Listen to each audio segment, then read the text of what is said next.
Good morning. This is the Transition on Atlantic Television Network.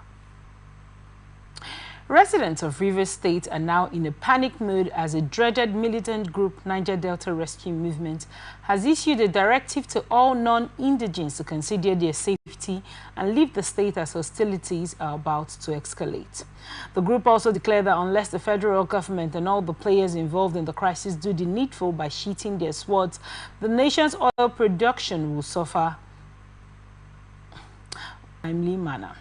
Recall that the Supreme Court in its judgment last Friday upheld the lower court's decision by stopping the state allocation until a valid House of Assembly with Martins Amewule as Speaker is constituted. In response to the judgment, Amewule on Monday issued a 48-hour ultimatum to Governor Siminalayi Fubara to present the 2025 budget before the House. The ultimatum expired at midnight on Wednesday. A trending video from a social media platform saw the militants numbering about 8 armed with AK-47s and other assorted rifles in an unknown forest on Tuesday, chanting Asana, Asana, a common slogan among the Ijaw people of the Niger Delta region. They went on to urge the non-indigenes to leave the state for their own safety. Niger Delta Development Commission has today, 6th of March 2025, commissioned the Nkpolo Rumigbo Multipurpose Hall and newly reconstructed Yeso-Wike Road in Nkpolo. 3.2-kilometer Apala Link Road and environs comprising Nkpolo Road and Apara Link Road drainage 2.4 kilometers. Our correspondents are on ground and they have the reports.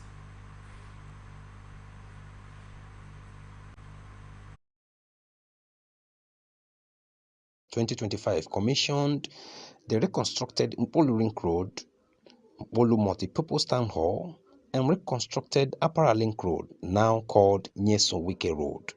The commissioning of the Nkpolo Link Road was done by NDDC Rep Bayelsa State, Demaro Denyabolf.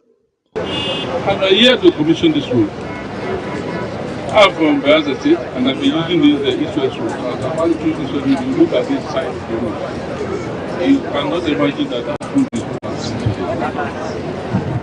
some 2 years ago. It was that bad. The commission this road, the neighborhood.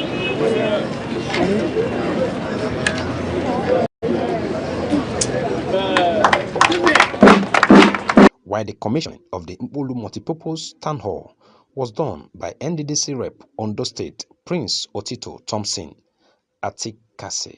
By commissioning this project, to the glory of God and benefit of mankind, I commission this project.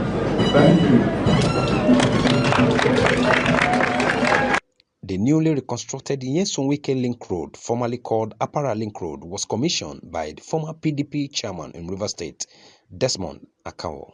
And in particular, told your culture to commission this project in the name of God the Father, in the name of God the Son, in the name of God the Holy Spirit.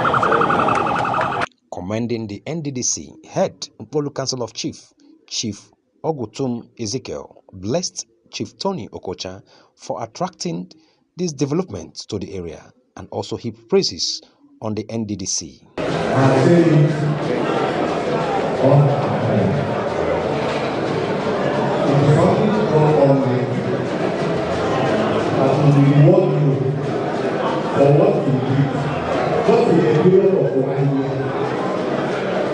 In a period of 1 year,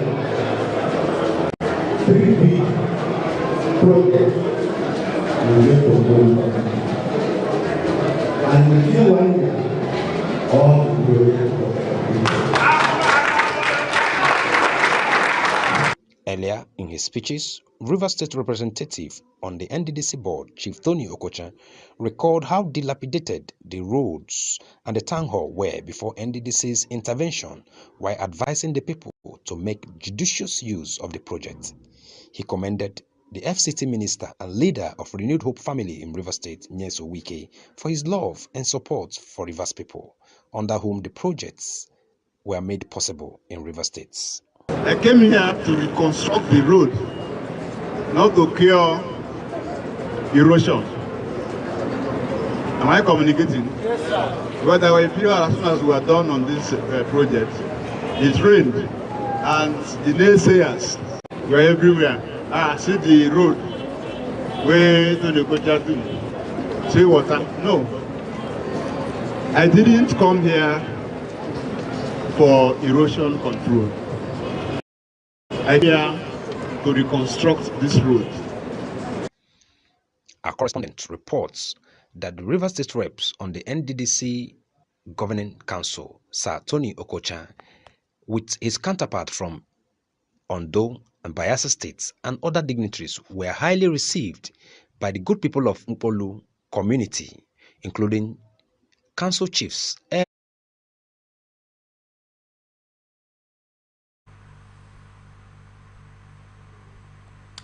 River State Judiciary has denied reports that the state's Chief Judge, Justice Simon Amadi, is set to embark on a year's leave. A media report claimed on Wednesday that Amadi announced the one-year leave amid the political crisis in the state. The report claimed that the purported move is seen as a setback to the rumored impeachment of Governor Siminalayi Fubara of River State. However, in a statement on Thursday, the Chief Registrar of the State High Court, David Inhuamudenyi, described the allegation as misleading, false, and baseless. He said the Chief Judge neither does not have any plan to embark on a leave, advising the public to ignore such reports.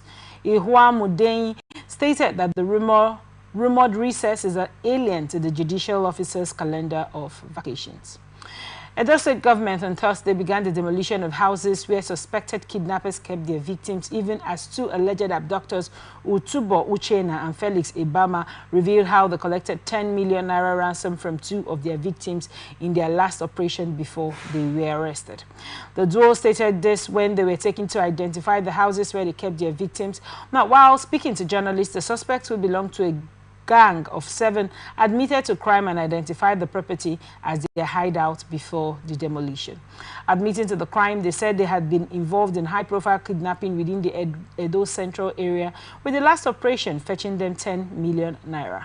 Uchena noted that their last victim was abducted because of the luxury car he drives and was kidnapped alongside a lady. He said both victims began the demolition of houses linked to kidnappers.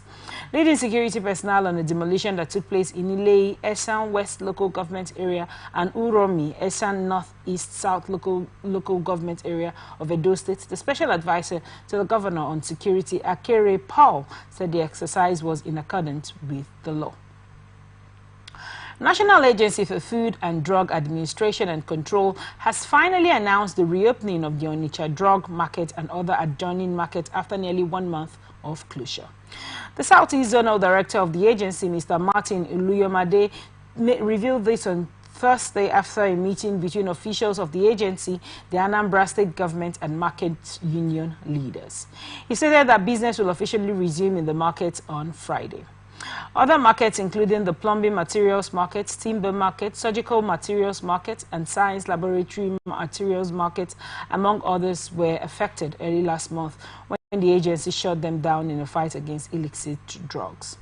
Ilumade stated that although the market will reopen on Friday, at about 4,000 shops will remain locked until their owners explain certain drugs found inside. Market union leaders expressed happiness about the reopening of the markets and pledged to work with the agency to identify traders who continue to deal in illegal drugs. All Progressive Congress in Osun State has accused Governor Ademola Adeleke of engaging in an abuse of court process. The party, in a statement on Thursday by its Director of Media and Information, Kola Olabisi, accused Governor Adeleke of treating with disdain the judgment of the appellant courts, which reinstated the elected APC local government chairman and councillors on February 10, 2025. The party revealed that it was aware that Governor Adeleke was behind the court suit instituted by the People's Democratic Party local government officials elected during the February 22nd local government elections. The Osun APC also stated that it was morally and legally offensive that the National Union of Local Government Employees, Osun State Chapter, could get entangled in an ostensibly partisan political matter. It accused the union of swaying to the whims and caprices of the alleged illegally conducted council chairman and councillors who were not known to the law of the land by virtue of the Court of Appeal judgment of February 10th. ATN recalls that the PDP elected local government Council officials had on Wednesday approached an Osun State High Court sitting in Ikirun on a resolution of the ongoing logjam created by the occupation of the various council secretariats by the local government chairman produced by the administration of Governor Adeboyega Oyetola in 2022. Death toll recorded in the building collapse which happened on Wednesday at Oriwu Street in the Lekki State Police Public Relations Officer Benjamin Hundeyin on Thursday. Atlantic Television reported that 6 people were rescued while 2 bodies were recovered after the building collapsed on Wednesday. Now, the Lagos State Emergency Management Authority, in a statement by its permanent secretary, persons were administered immediate medical care. The Lasema bus further disclosed that search and rescue operations are currently on Nigerian Television Authority on X on Thursday. Now, following the abduction, the university management ordered a 1-week mid-semester break to address security challenges. This was detailed in an internal memo titled Security Situation on Campus, issued a day after the abduction and signed by the registrar, Dr. John David. The National Association of Nigerian Students and the Minister of Women Affairs, Imam Suleiman Ibrahim, had called for intensified efforts to secure their release. Details of their release are yet to be disclosed. Kano State government has directed all private and voluntary schools in the state to strictly adhere to the 2024-2025 school calendar issued by the Ministry of Education. The Director of Special Duties, Ministry of Education, Mustafa Yahaya, made this known in a statement on Thursday and obtained by newsmen. The statement further warned that any school that fails to comply will face penalties. He further said the directive aligns with the state government's policy under Governor Abba Yusuf to sustainable school operations. The Ministry of Education reaffirmed its commitment to providing high-quality education and enforcing adherence to the approved calendar. Remember that you're watching The Transition on Atlantic Television Network. We'll return shortly after this break. Please stay with us.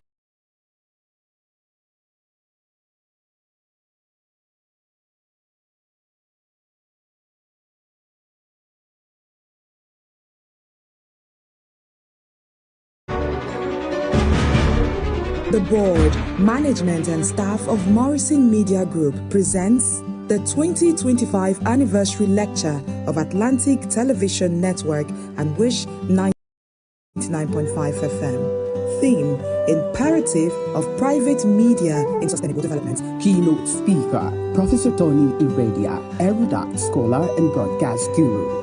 Chairman, Professor Umar Pert, President, Society of Broadcasters, Nigeria, and Vice Chancellor, Federal University of Kashiri, Gombe State. Panelists, Chief Honorable Arthur C. Kalabo, Information and Communication Expert, Dr. Haka Tuait, Lecturer, Public Relations, Media and Communication, Dr. Bekwele Lawrence DK, Lecturer, Marketing Communication and Public Relations, Opaka Dakuba, Chairman, South-South, Nigerian Union of Journalists, Susan Serekara Nwikana, Chairperson, Nawach, River State, Chief Host, Dr. Chinyere Igwe, Esquire, FSM, FIMC, FNIMN, MNIM, ARPA, MIPPA, Chairman, Morrison Group. Date, 10th of March 2025.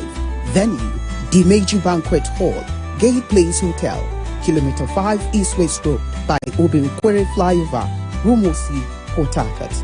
Time is 11 a.m.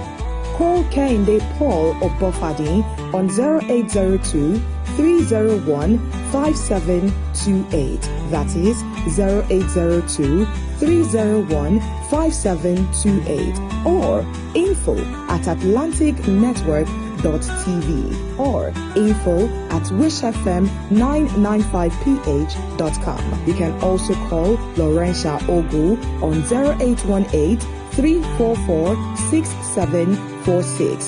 That is 0818 344 6746 or lead content at atlanticnetwork.tv.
Welcome back and thank you so much for staying with us. This is Atlantic Television Network Transition. Now, the rest of our stories. President Bola Tinubu has approved automatic employment for 774 fellows enlisted in the National Health Program. Speaking at the official launch of the initiative in Abuja, Tinubu assured the young professionals who are responsible for monitoring primary health care centers, PHCs, across all 774 local government areas that their service would not end after their one-year tenure. He continued, the coordinating minister and champion of this program have requested approval, and luckily the Minister of Finance is here also. He announced, followed a call by the coordinating Minister of Health and Social Welfare, Ali Pate, urging federal, state and local government to absorb the fellows into the workforce to strengthen Nigeria's universal health coverage. The National Health Fellows Scheme was created to drive impactful reforms in the health sector through innovative approaches. Fellows were selected based on merit from a competitive pool of over 359,000 applicants. This initiative is a crucial component of President Tinubu's renewed hope agenda aimed at revitalizing the country's primary healthcare system and improving access to quality medical services nationwide. Senate on Thursday suspended Senator Natasha Akpoti-Uduaghan representing Kogi Central for a period of 6 months. The decision followed the recommendations of the Senate Committee on Ethics, Privileges and Public Petitions, which found her guilty of misconduct and failure to appear before the committee. The suspension stems from allegations of sexual harassment that Akpoti-Uduaghan leveled against Senate President Godswill Akpabio. The committee's chairman, Senator Neda Imasin, who represented the panel's report at plenary, said Senator Natasha was guilty of all allegations against her as she failed to submit herself to the Legislative Committee for the review of her conduct. Additionally, Senator Akpoti-Uduaghan is expected to issue a formal apology to the Senate for actions deemed disrespectful. During her suspension, the Senate ruled that Senator Akpoti-Uduaghan will face several restrictions. Her salary and security detail will be withdrawn. She will be barred from entering the National Assembly premises, and she will not be able to participate in legislative activities or represent Nigeria in any official capacity.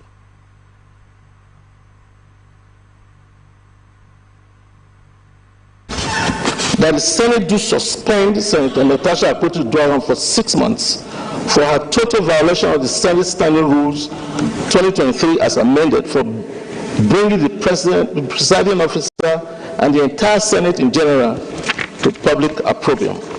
2, that for the Senate to consider lifting the suspension or to reduce the tenure of suspension, Senator Natasha Akpoti-Uduaghan shall submit a written apology to the Senate before the consideration by the Senate.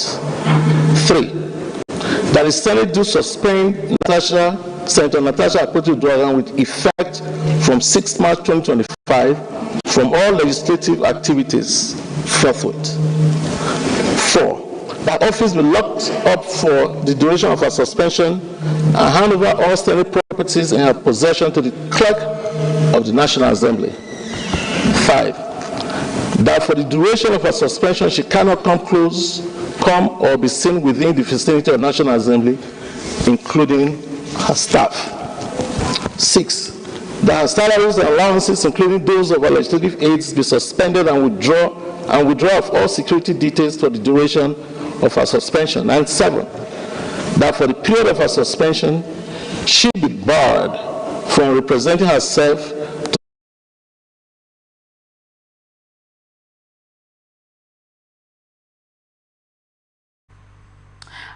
Across sections of lawmakers in their contributions expressed concern over the conduct of Senator Natasha Akpoti-Uduaghan, insisting that the Senate as an institution must be protected at all costs. However, in pleading for her mercy, the minority leader, Senator Abba Moro, recommended a 3-month suspension, which he said was enough for the embattled lawmaker to realize her mistakes. He further urged that Nigerians are watching and seeing them as statesmen, hence, nothing should be done to bring disrepute to the chamber.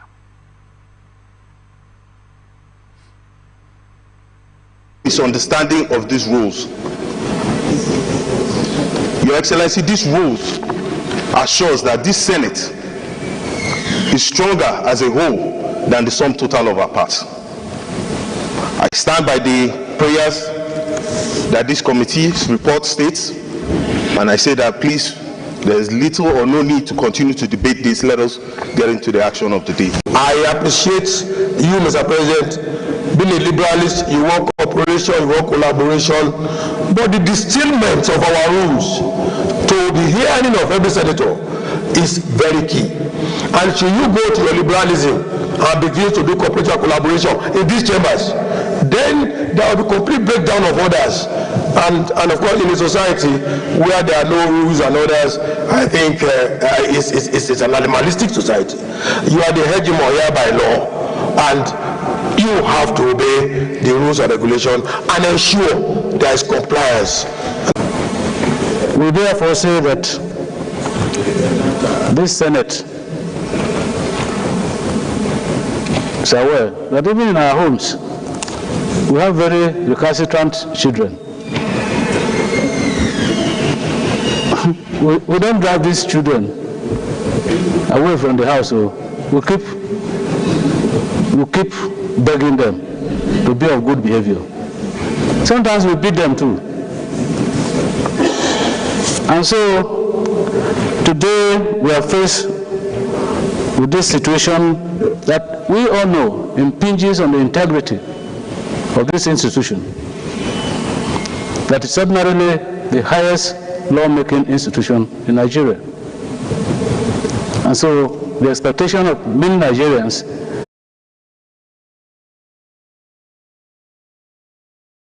After contributions were made by some senators from the ruling and minority parties, President of the Senate, Godswill Akpabio, made remarks highlighting his personal connection to the senator, emphasizing that she is the wife of a close friend. He recounted an experience from 2020. We are discussing is the wife of my very close friend and brother. So I thought. On the day of our marriage, I slept in Kogi in her house, 2021 or 22. The next day, I ran to Ubajana Airport. I missed my flight because the plane could not land since there had no light. Let's proceed. So I ended up sleeping at Dangote Cement Factory. Yes, sir. There's no point. With 9 people. So I spent 3 days. Please give me a chance to say something. Even when Senator Webwe attempted to say that he was present in the same car, the social media said he was lying. But you see, we have been taken to the floor. We have been dragged to the floor. I have a responsibility, if you look at the rules of the Senate. I don't only interpret the rule.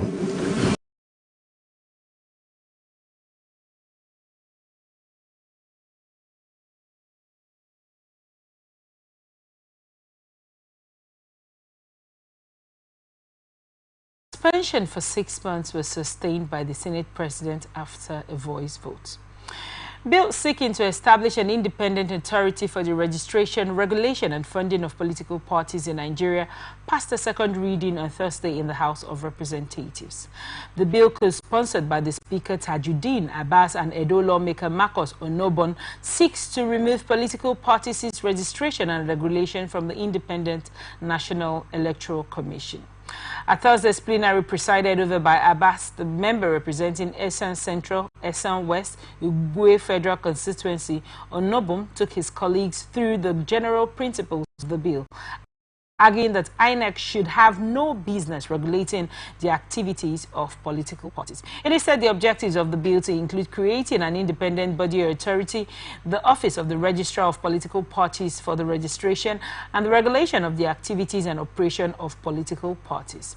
When subjected to a voice vote by Abbas, members voted in support of the bill, which was subsequently referred to the committees on electoral matters and political party matters.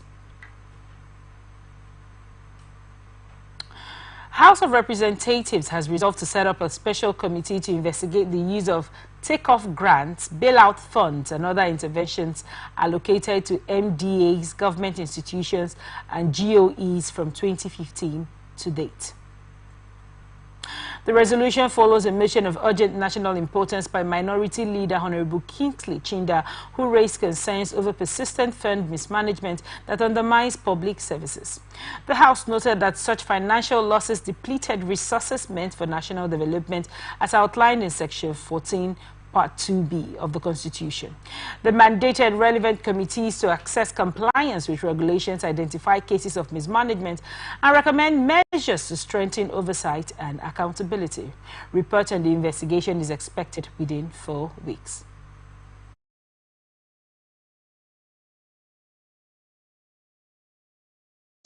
Bailout funds and other interventions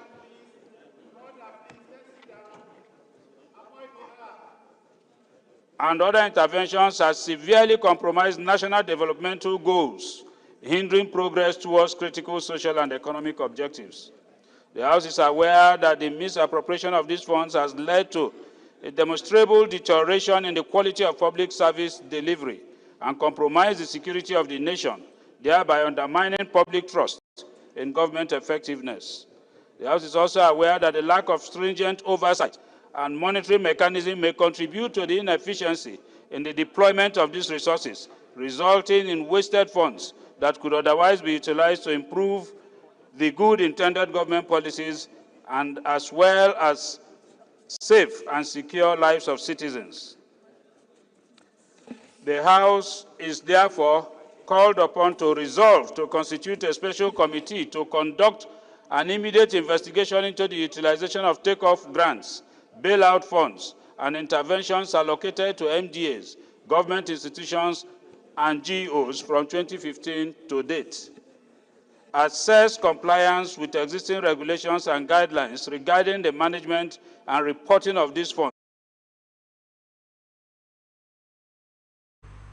The House has also resolved to investigate frequent flight delays in the aviation industry and their economic impact. This was contained in a motion by Honorable Victor Obuzo Rivers.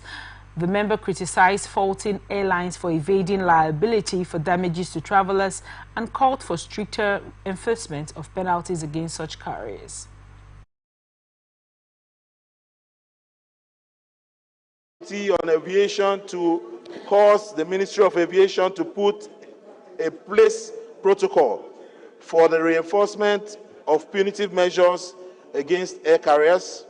2, to urge the Ministry of Aviation through the Nigerian Civil Aviation Authority to sanitize the aviation industry and see to the strict adherence of the Nigerian Civil Aviation Act and Part 19 of the Nigerian Civil Aviation Authority regulations. And finally, to mandate the House Committee on Industry through the Federal Competition and Consumer Protection Commission to ensure compliance with the Federal Competition and Consumer Protection Act 2018 by air carriers in safeguarding the interests of consumers via compensation.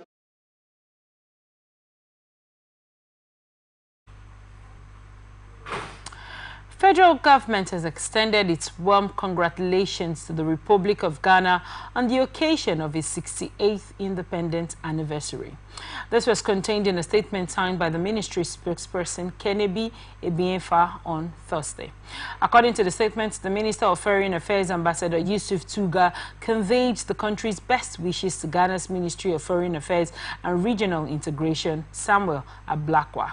As Ghana celebrates 68 years of independence, Nigeria joined the host of nations in recognizing the remarkable progress and achievements of its neighbor in strengthening its democracy, fostering economic growth, and promoting peace and for the entire African continent.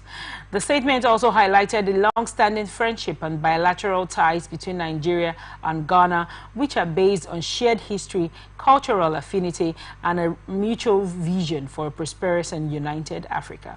Nigeria reaffirmed its commitment to further enhancing cooperation with Ghana in key areas such as trade, education, security, and regional integration. Federal government on Thursday launched the National Electronic Assets Register, a digital platform aimed at tracking and managing government-owned assets across ministries, departments, and agencies. Public asset management while aligning with global financial reporting standards. Speaking at the launch in Abuja, the Accountant General of the Federation, Mrs. Oluwatoyin Maiden, described the platform as a transformative step towards better financial management. She highlighted that for decades, Nigeria had lacked a consolidated record of its assets, which had created gaps in financial reporting. Maiden explained that while assets acquired since 2016 had been recorded in the government's financial system, many older assets had remained unaccounted for. The Minister of State for Finance, Doris Azoka Anite, commended the Office of the Accountant General for ensuring the completion of the long-standing project. She emphasized that the register would provide a clearer picture of the country's financial standing and create opportunities for economic growth. Azoka Anite added that with a proper record of government assets, Nigeria could leverage them to secure funding for development projects. Defense Headquarters has announced that 92 terrorists were neutralized. 111 suspected terrorists apprehended and 75 kidnapped hostages rescued in the past week. The Director of Defense Media Operations, Major General Marcus Kanye, disclosed this during a press briefing on Thursday in Abuja.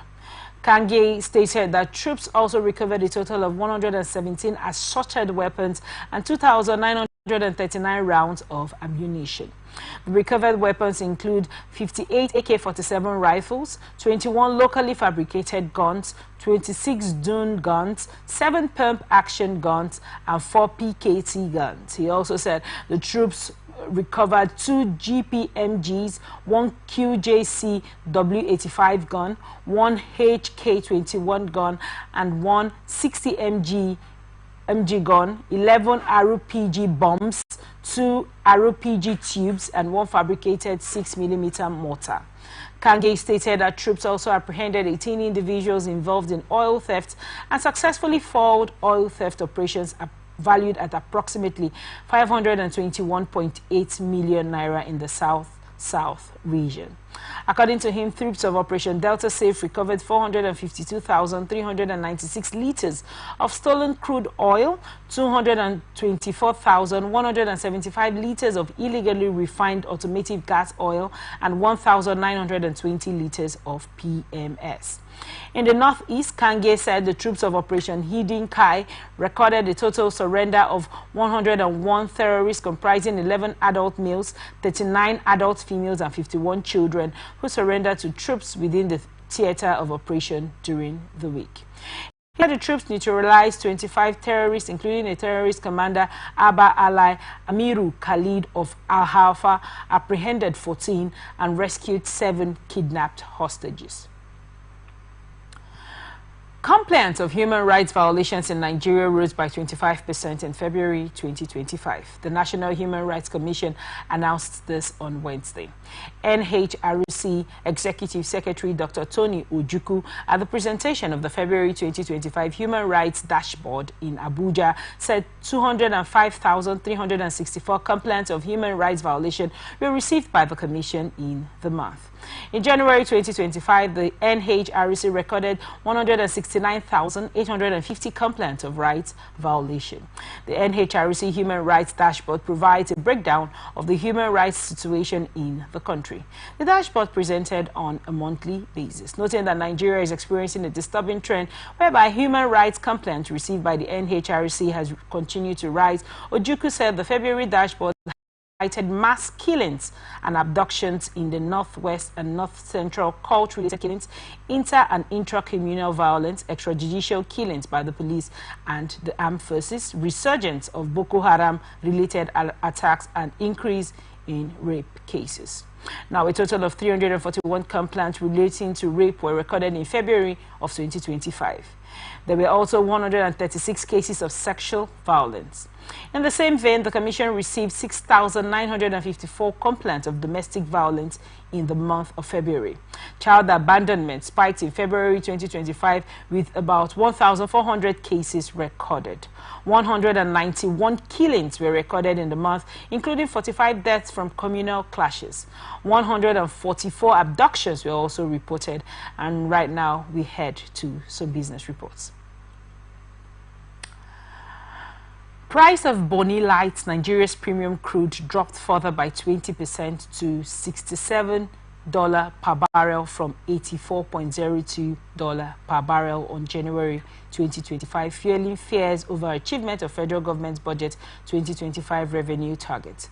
The budget 2025 is based on crude oil price benchmark of $75 per barrel, oil production of 2.06 million barrels per day, BPD and revenue target of 36.35 trillion naira with 56% coming from oil sales.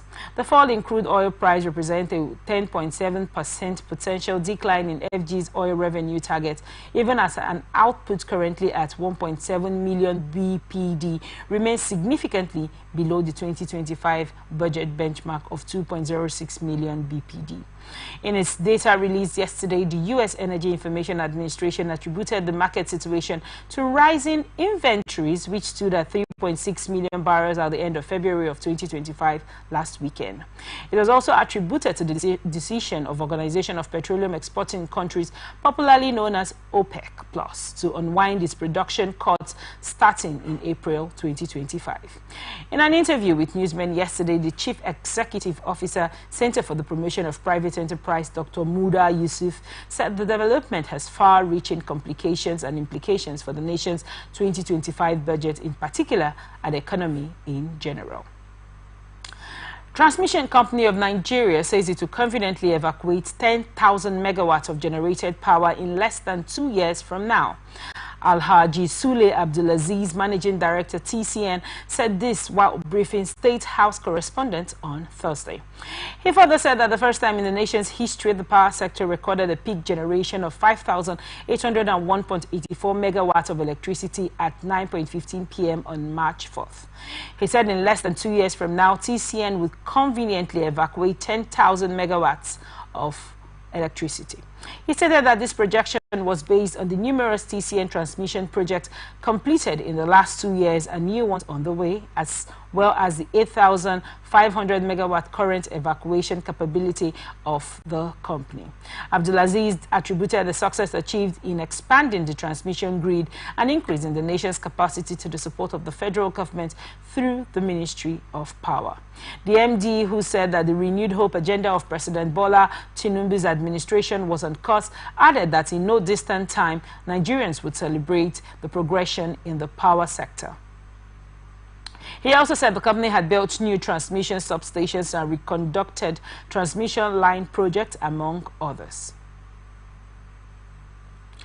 Now to some international tidbits. Canada has expressed willingness to join the peacekeeping force initiated by Britain and France in the event of a ceasefire in Ukraine. Defense Minister Bill Blair gave the hint on Wednesday at the Conference of Defense Associations Institute Annual Forum in Ottawa. Speaking to reporters after his speech, Blair confirmed discussions are ongoing and assured his country is ready and able to make a contribution to that force. The official, however, admitted that there are important discussions that need to happen with respect to security guarantees for Ukraine and foreign forces. Britain and France are at the forefront of a coalition of the willing to work out the peace agreement that would end the Russian-Ukraine 3-year war. Denmark and Netherlands are expected to join the coalition, as well as Germany, the second largest contributor of military and financial aid to Ukraine after the United States. UK Prime Minister Keir Starmer on Saturday hosted his colleagues at a summit in London for European leaders rally support for Ukraine amid recent rocky relationship with the US. Russian President Vladimir Putin has appointed diplomat Alexander Dakev as the country's ambassador to the United States of America. This was disclosed in a statement on the Kremlin's official website on Thursday. Dakev has been in diplomatic service since 1992. He previously worked at the Russian diplomatic mission in Washington in various positions. Dakev also served as Russia's ambassador to Canada from 2014 to 2021, after which he became the director of the North Atlantic Department. Ukrainian President Volodymyr Zelensky urged no pause in pressure on Russia to halt its terror after a Russian missile strike on a hotel in his hometown killed 4 civilians. Rescue workers at the scene used cranes and walked under floodlights to search for survivors under the rubble after the strike on Kryvyi Rih in southern Ukraine, images released by emergency services showed. Moscow has stepped up its bombardment as divisive rhetoric built in Washington on potential talks to halt the more than 3-year war.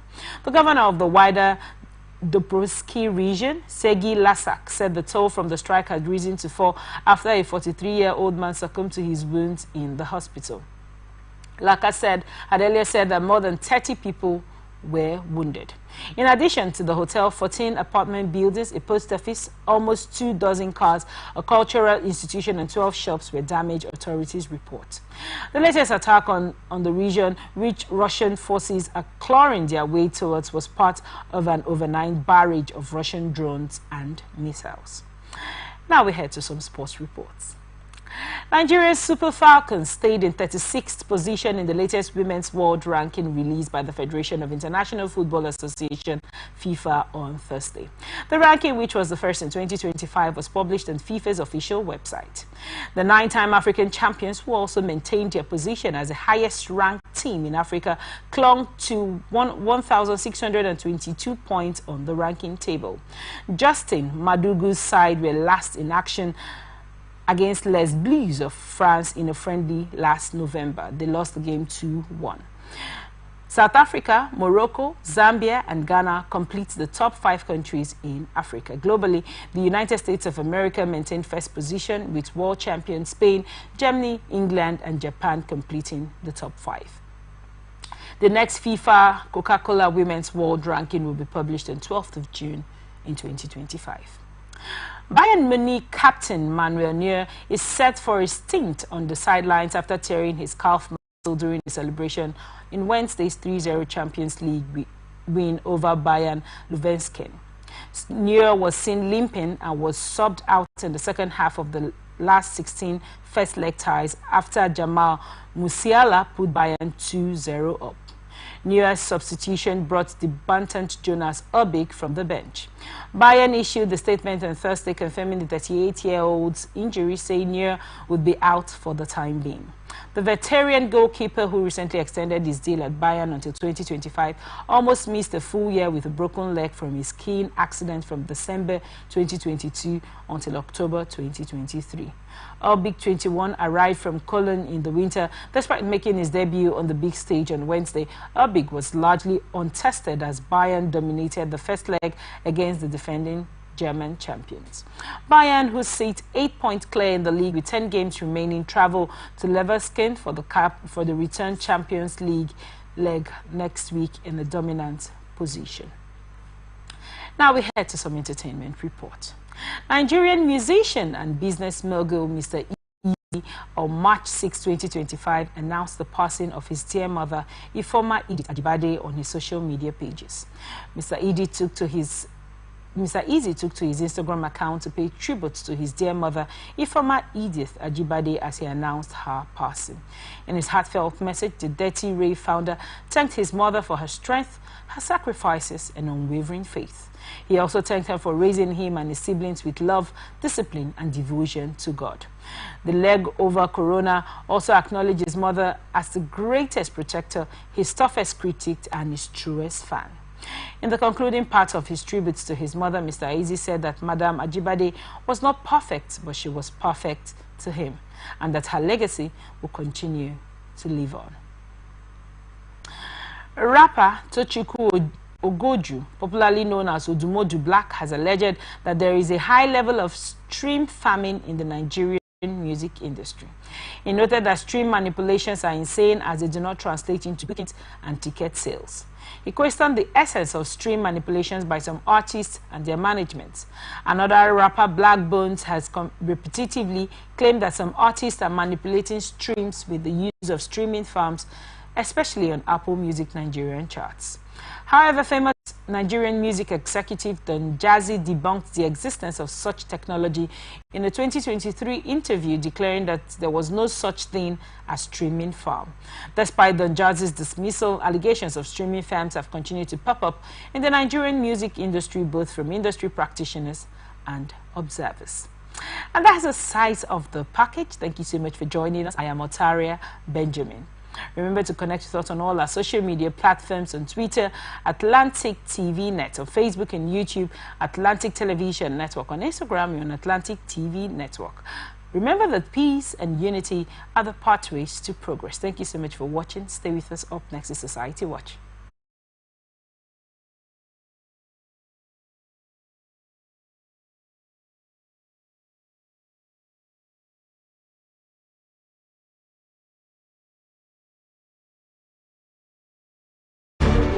The board, management and staff of Morrison Media Group presents the 2025 anniversary lecture of Atlantic Television Network and Wish 99.5 FM. Theme: Imperative of Private Media in Sustainable Development. Keynote speaker, Professor Tony Iredia, erudite scholar and broadcast guru. Chairman, Professor Umar Pat, President, Society of Broadcasters, Nigeria, and Vice Chancellor, Federal University of Kashiri, Gombe State. Panelists: Chief Honorable Arthur C. Kalabo, Information and Communication Expert; Dr. Harker Dwight, Lecturer, Public Relations, Media and Communication; Dr. Bekwele Lawrence, Lecturer, Marketing, Communication and Public Relations; Opaka Dakuba, Chairman, South Nigerian Union of Journalists; Susan Serekara Nwikana, Chairperson, Nawach, River State. Chief Host, Dr. Chinyere Igwe, Esquire, FSM, FIMC, FNIMN, MNIM, ARPA, MIPPA. Chairman, Morrison Group. Date: 10th of March 2025.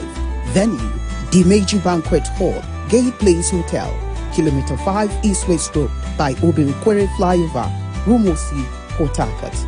Time is 11 a.m. Call Kehinde Paul Obofadi on 0802 301 5728. That is 0802 301 5728, or info@atlanticnetwork.tv or info@wishfm995ph.com. You can also call Laurentia Ogu on 0818 344 6746. That is 0818 344 6746, or lead content at atlanticnetwork.tv. This is signed